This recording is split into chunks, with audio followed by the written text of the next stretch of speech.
هنا في اولد ترافورد يودع جماهير مان يونايتد بهدف. كرة عرضية باتجاه في اللاين، تحضير بالراس خطيرة وجميلة.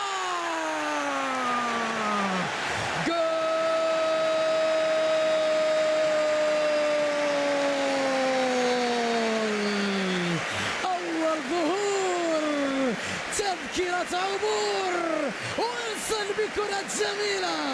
هدف مانشستراوي أول، لمسة من مروان وعلى الطائر بين القدمين، جميلة من جانب ويلسون، جميلة جميلة. هدف من جيمس، اللمسة، المباراة الأولى، الظهور الأول في اولد ترافورد، يعني هدفا مهما جدا في مسيرته.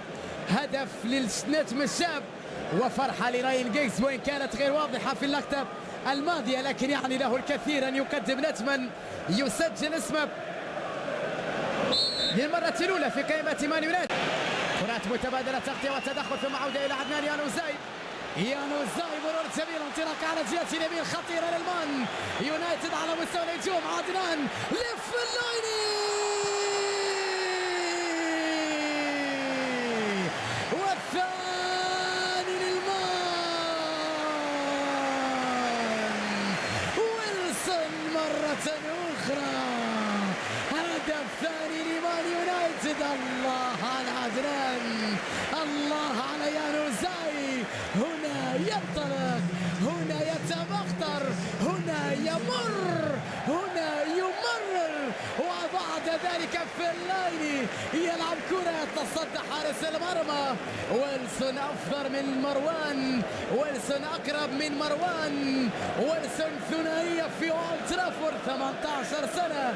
المهاجم الشاب يؤكد للجميع مان يونايتد لا يزال لديه قاعدة شابة، لديها اسماء قادرة على إبقاء مان يونايتد بذات القوة مع بعض كثير لمصلحة التايجرز. مرور جميل وتسديدة من مسافة جميلة.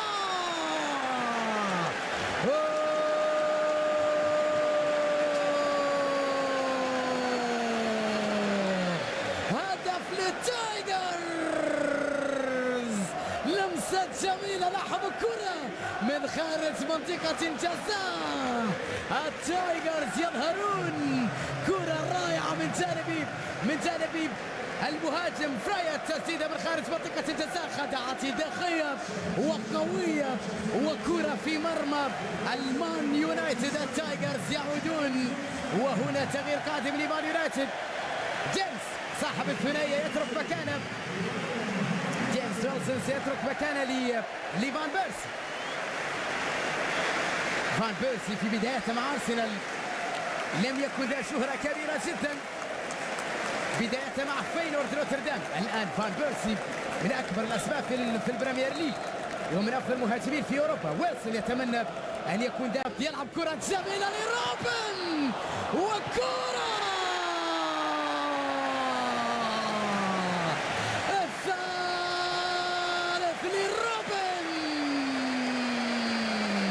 روعة روعة روعة، اللمسة كانت ساحرة، التمريرة كانت جميلة، الكرة كانت بعقل راين جيجز، بصراعة جيجزي وبلمسة روبن فان بيرسي. ومان يونايتد هدف ثالث بكرة جميلة من راين جيجز إلى روبن فان بيرسي من هذا المكان.